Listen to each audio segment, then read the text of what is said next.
Mutia Ayu ungkap kerinduan saat rayakan ulang tahun mendiang Glenn Fredly.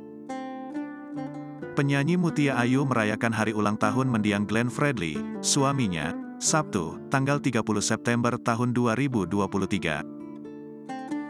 Bersama Gewa Atlana, Mutia Ayu merayakan sederhana hari kelahiran mendiang suaminya itu.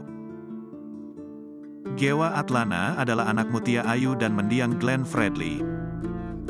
Di akun media sosialnya terlihat Mutia Ayu mengajak Gewa menyiapkan kue ulang tahun untuk mendiang Glenn Fredly.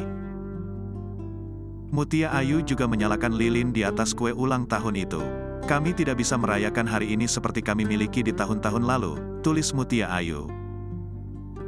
"Namun, aku harap kamu tahu bahwa kami masih berusaha," lanjutnya. Bagi Mutia Ayu, tidak peduli berapa lama kamu pergi, aku akan selalu merayakan di hari istimewa ini. Mutia Ayu bahkan mengungkapkan perasaan rindunya pada pelantun kasih putih itu. "Kami semua merindukanmu, setiap hari," tulis Mutia Ayu.